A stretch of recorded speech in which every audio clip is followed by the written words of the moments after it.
साईं तेरो नाम जो ध्याए सुख पाए तेरो नाम। साईं तेरो नाम जो ध्याए सुख पाए तेरो नाम। साईं तेरो नाम।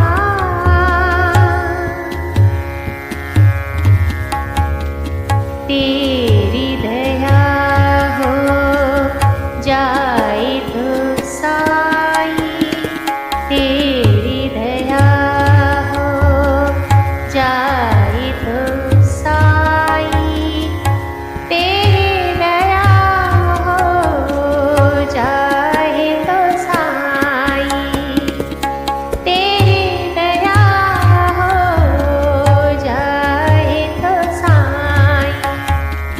दुख भी सुख बन जाए, बन जाए, बन जाए तेरो नाम। साईं तेरो नाम, साईं तेरो नाम जो ध्याए सुख पाए तेरो नाम। साईं तेरो नाम जो ध्याए सुख पाए तेरो नाम। साईं तेरो नाम।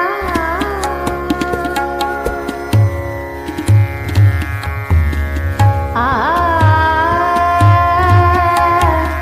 आ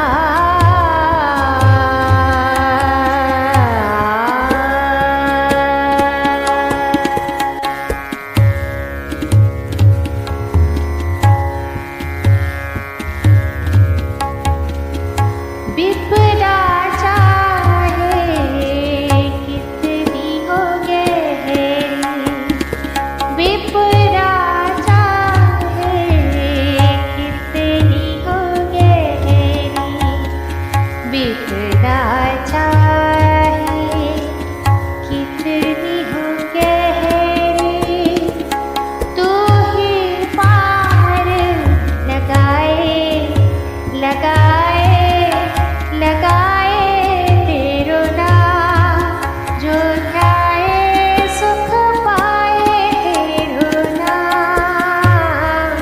साईं तेरो नाम जो ध्याए सुख पाए तेरो नाम। साईं तेरो नाम।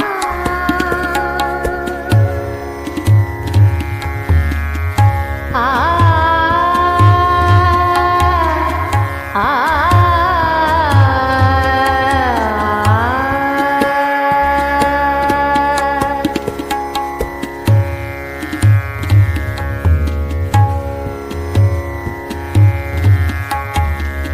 बंद हो चाहे सब दरवाजे, बंद हो चाहे सब दरवाजे, बंद हो चाहे सब दरवाजे, तू ही राह दिखाए, दिखाए, दिखाए, दिखाए, तू ही राह दिखाए, दिखाए तेरो नाम जो ध्याए सुख पाए तेरो नाम। साईं तेरो नाम जो ध्याए सुख पाए तेरो नाम। साईं तेरो नाम, साईं तेरो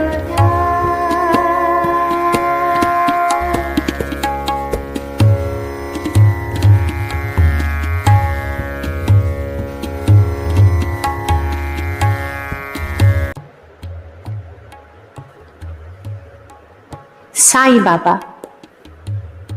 साईं बाबा एक भारतीय गुरु, योगी और फकीर थे और उनके भक्त उन्हें संत कहते हैं।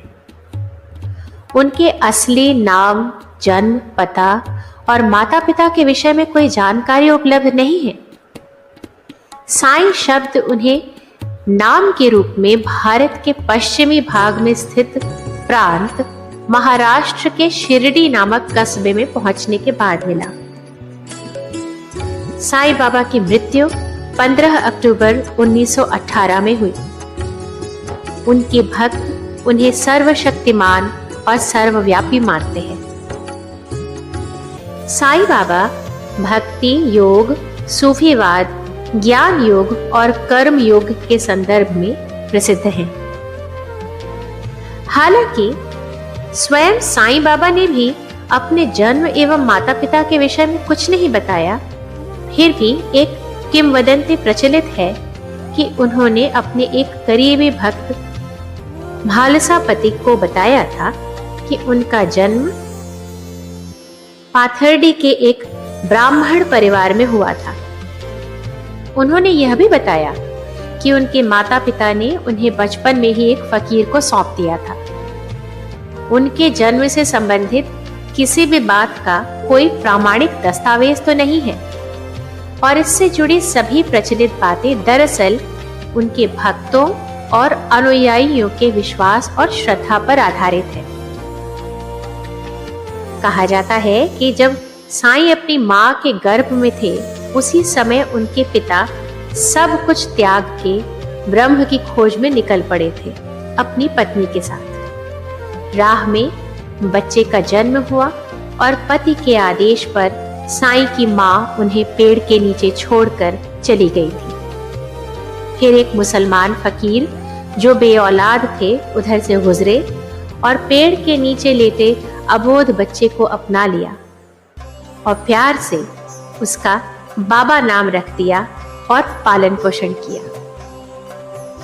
कहते हैं कि मुसलमान फकीर द्वारा पाले जाने के बावजूद बाबा का रुझान अलग अलग धर्मों की तरफ था।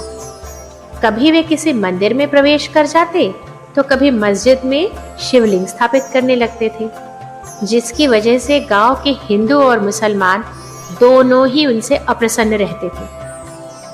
लगातार आती शिकायतों की वजह से आखिरकार उनको पालने वाले फकीर ने ही उन्हें अपने घर से निकाल दिया। बाबा को किसी न किसी चमत्कार की वजह से जाना जाता है। ऐसा ही एक किस्सा था जहां औरंगाबाद जिले के एक धनी मुस्लिम सज्जन चांद पाटिल की खोई हुई घोड़ी बाबा के कथनानुसार मिल गई और इस चमत्कार से प्रभावित होकर चांद पाटिल ने बाबा को आश्रय दिया और कुछ समय तक वे वहीं औरंगाबाद में रहे। यह भी कहा जाता है कि पहली बार बाबा 16 वर्ष की आयु में शिरडी में एक नीम के पेड़ के तले पाए गए थे और यह भी कि कुछ समय बाद वो वहां से अदृश्य हो गए थे। दोबारा शिरडी बाबा चांद पाटिल के एक निकट संबंधी की बारात के साथ आए थे। शादी तो हो गई और उसके बाद बारात वापस लौट गई, लेकिन बाबा को शिरडी बहुत पसंद आई और वो वहीं एक टूटे फूटे मस्जिद में रहने लगे और जीवन भर वहीं रहे।